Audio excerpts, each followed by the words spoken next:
ఇదేమో blouse piece plain వచ్చింది. ఈ బ్లౌజ్ పీస్ ని నేను హ్యాండ్స్ కి పెట్టాలనుకుంటున్నా.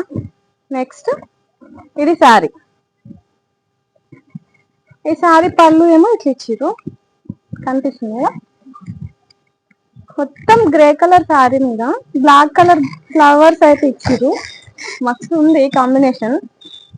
సో ఈ చీరతో ఈ రోజు నేను లాంగ్ ఫ్రాక్ అయితే డిజైన్ చేయబోతున్నా. Welcome back to our channel. నేను మీ స్వేచ్ఛావనం. ఈ రోజు అందరికి అర్థమయ్యేలాగా సింపుల్ గా స్టిచ్చింగ్ కూడా చూపించబోతున్నా. ఫుల్ వీడియో కొంచెం కూడా స్కిప్ చేయకుండా చూడండి, అప్పుడే మీకు అర్థమవుతుంది. సో రండి, ఎట్లా స్టిచ్ చేయాలో ఎలా కట్ చేయాలో చూపిస్తాను. సో 4 లేయర్స్ వచ్చేలాగా అయితే నేను లైనింగ్ సెట్ చేసుకున్నా. చూడండి, ఇటు సైడ్ ఓపెన్ ఉంది, ఇటు మొత్తం క్లోజ్ ఉంది, ఇటు 2 వచ్చినాయి కదా. మనం ఎప్పుడైనా ఇటు సైడ్ వేసుకుంటే కట్ చేయడానికి ఈజీ ఉంటది.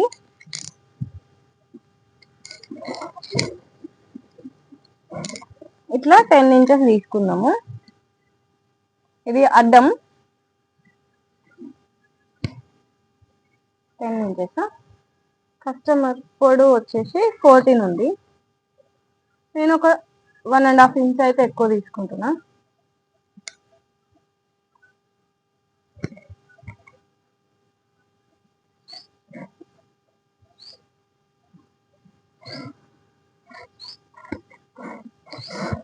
నెక్స్ట్ షోల్డర్ 5 ఇంచెస్ తీసుకోవాలి ఫస్ట్. అందులో 3 ఇంచెస్ ఏమో భుజం, 2 ఇంచెస్ నెక్కి వచ్చేస్తుంది. సో హ్యాండ్ క్రాస్ కూడా 6 తీసుకుంటున్నా. కొంచెం క్రాస్ పెట్టుకోవాలి, ఇట్లా డబ్బలాగా పెట్టుకొని దాన్ని కొంచెం ఇట్లా క్రాస్ చేస్తే కరెక్ట్గా వచ్చేస్తుంది షేప్. మీరు బ్లౌజ్ కట్ చేయాలనుకున్నా సేమ్ ఇవే మెజర్మెంట్స్ ఉంటాయి. ఇప్పుడు మనం స్టిచ్ చేసేటప్పుడు ఏం చేస్తామంటే, దీనికి ఇది ఫ్రాక్ కాబట్టి మనం స్ట్రేట్ గా కుట్టుకుంటాము, ఇట్లా ఇట్లా కుట్టేస్తాము. అదే బ్లౌజ్ అయితే ఏమవుతుంది అంటే, ఇదే కుట్టడము ఇట్లా నడుముకి దగ్గరకు వచ్చేస్తుంది అంతే. నడుము దగ్గర కొంచెం టైట్ ఉంటది. నెక్స్ట్ గల్ల వచ్చేసి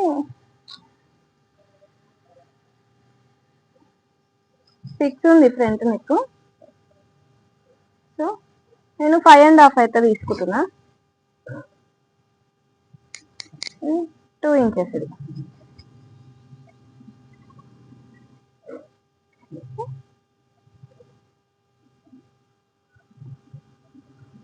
నేను ఫ్రంట్ ఓన్లీ రౌండ్ గానే తీసుకుంటున్నా. మనం ఫస్ట్ ఇట్లా డబ్బలాగా వేసుకొని దీన్ని కొంచెం ఇట్లా చేసేస్తే అయితే కరెక్ట్ రౌండ్ వస్తుంది. ఇప్పుడు మనం కట్ చేసుకుందాము.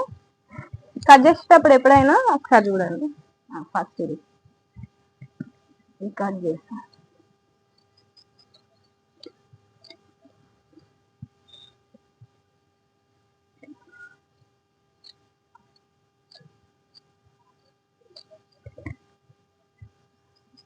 మనము హ్యాండ్ క్రాస్ ఎప్పుడు కట్ చేసినా కూడా ఇటు నుంచి కట్ చేయొద్దు, ఇటు నుంచి కట్ చేయాలి, అప్పుడే రౌండ్ కరెక్ట్ వస్తుంది. చూడండి,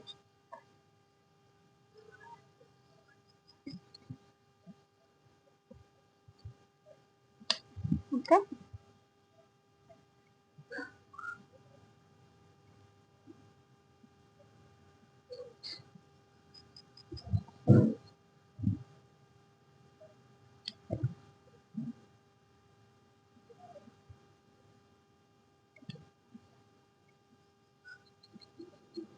ఫ్రంట్ పార్ట్ మనం దీన్ని ఇప్పుడు ప్రిన్స్ కట్ లాగా కట్ చేయబోతున్నాము.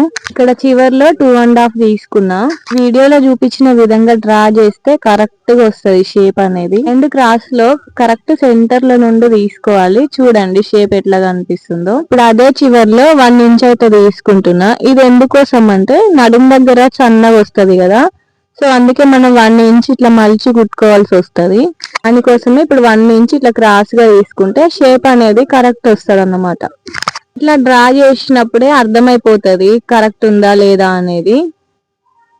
రోజు పెరుగుతున్న కొద్దీ నడుం దగ్గర తగ్గించాల్సి వస్తుంది.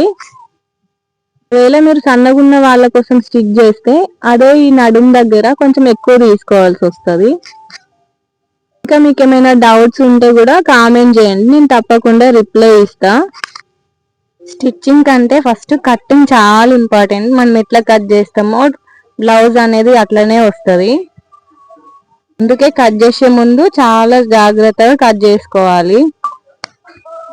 ఇంకా కట్ చేసేసుకుందాము. వీడియో లాగ్ అవుతుంది అని చెప్పి నేను ఓన్లీ లైనింగ్ కటింగ్ మాత్రమే పెడుతున్నా. ఇప్పుడు ఈ కట్ చేసిన పీసెస్ ని నేను శారీ పళ్ళు పైన వేసి అట్లనే కట్ చేసేసుకుంటా. సేమ్ పళ్ళు కట్ చేసేది నేను ఈ వీడియోలో పెడతలేను, ఇంకా అర్థమైపోయింది కదా దీన్ని చూస్తే అది వచ్చేసినట్టే, అందుకే నేను అది పెడతలే లాగ్ అవుతుంది అని చెప్పి. దీనిలో పై పార్ట్ కట్ చేసిన తర్వాత మిగిలింది మొత్తం నేను కట్ కోసం అయితే వేసుకున్నా. 28 ఇంచెస్ తీసుకున్నా పొడవు. కొంచెం మిగులుతుంది కదా, నేను దాన్నేమో ప్రిల్స్ కోసం కట్ చేసుకున్నా. 6 ఇంచెస్ తీసుకొని వేసి పక్కన పెట్టేసుకున్నా. చాలా మంది ఏం చేస్తారంటే స్టిచ్చింగ్ చేయడానికి ముందు లైనింగ్ కి అటాచ్ చేసేసుకొని మళ్ళీ డబల్ చేస్తూ ఉంటారు. అట్లా కాకుండా నేను డైరెక్టే కుట్టేస్తా. ఇట్లా అయితే ఏంటంటే డబల్ పని అవుతా ఉంటది, ఒక్కొక్క దగ్గర ముడత వస్తుంది. నేను అందుకే డైరెక్ట్ కుట్టేసుకుంటా. పెద్ద ప్రాబ్లం ఏంటంటే ఏది ఉల్టా ఏది పల్టా అది తెలియదు మనకు, చూసుకొని కుట్టాలంతే. స్టిచ్చింగ్ చేసేటప్పుడు మెయిన్ ఇంపార్టెంట్ ఏంటంటే మనం ఆ పాదం కరెక్ట్ పెట్టుకోవాలి. ఒకటే లాగా లైన్ లో పోతుందా లేదా చూసుకుంటే అయిపోతుంది, కరెక్ట్ వస్తుంది స్టిచ్. నేను ముందు వైపుది కుడుతున్నా. కుట్టడం అయిపోయిన తర్వాత కూడా మళ్ళీ ఒక్కసారి మెజర్మెంట్స్ చూసుకోవాలి కరెక్ట్ ఉందా లేదా అని. అట్లనే కుట్టేసి కొంచెం అటు ఇటు కావచ్చు. సైడ్ పార్ట్ వేసేటప్పుడు కూడా చాలా ఇంపార్టెంట్ ఏంటంటే ఎక్కువ గుంజొద్దు, లాగినట్టయితే ఎక్కువ ముడతలాగా వస్తుంది. ఎట్లుందో అట్లా కొంచెం జరుపుకుంటూ వేసుకోవాలి అంతే. చూడండి నేను ఎట్లా వేస్తున్నాను. ఇప్పుడు బ్యాక్ పార్ట్ స్టిచ్ చేసుకుందాము. అదే విధంగా లైనింగ్ ఇట్లా జాయిన్ చేసేసుకొని రివర్స్ చేసుకొని గల్ల దగ్గర స్టిచ్ చేసుకోవడమే. అదం కరెక్ట్ వస్తుందా లేదా అనేది ఒక్కటి చూసుకోవాలి అంతే. కరెక్ట్ వస్తే లుక్ మంచిగా ఉంటది. ఇట్లనే 2 లైన్ కూడా వేసేస్తున్నా. ఏ డ్రెస్ అయినా మనము 2 లైన్లు వచ్చేలాగా వేస్తే స్టిఫ్ గా కనిపిస్తుంది, మంచిగా ఉంటది కూడా. చాలా మంది డ్రెస్ కి 2 లైన్లు వచ్చేలాగా వేస్తారు కుట్లు. ఎప్పుడైనా సరే భుజం దగ్గర 1 ఇంచ్ ఫోల్డ్ వేసి సేమ్ అదే లైన్ లో మనము కింద బ్యాక్ సైడ్ నడుము దగ్గర కుట్టేసుకోవాలి. అప్పుడు కరెక్ట్ వస్తుంది షేప్. ఫ్రంట్ సైడ్ కూడా అంతే, కరెక్ట్ ఒక 1 ఇంచ్ ఫోల్డ్ వేసుకుంటే మనకు తెలిసిపోతుంది ఎక్కడి నుంచి ఎక్కడి వరకు స్టిచ్ చేయాలో. చూడండి నేను ఎట్లా స్టిచ్ చేస్తున్నానో సేమ్ అదే విధంగా స్టిచ్ చేసుకోండి, కరెక్ట్ వస్తుంది. పైనకి వస్తున్న కొద్దీ సన్నగా చేసేసుకోవాలి అనేది కరెక్ట్ వస్తుంది. అంతే అయిపోయింది. మనం జాయిన్ చేసేసుకుందాము బ్యాక్ ఫ్రంట్. ఇంకా డ్రెస్ అయిపోయినట్టే, మనం పైన కుట్టేసుకుంటే చాలా పని అయిపోయినట్టే. ఓన్లీ కింద పార్ట్ మాత్రం కుర్చీలు పెట్టుకొని జాయింట్ వేసుకోవడమే. అదైతే చాలా ఈజీ ప్రాసెస్. ఇది ఒకటే చాలా కష్టము. దీనికి హ్యాండ్స్ అయితే ఏం వేస్తలేను. ఒక 28 ఇంచెస్ అయితే కట్ చేసుకున్నాం కదా చీరని, దాంట్లో నేను 2 పార్ట్ లాగా కట్ చేసి కుర్చీలు పెట్టేసుకున్నా.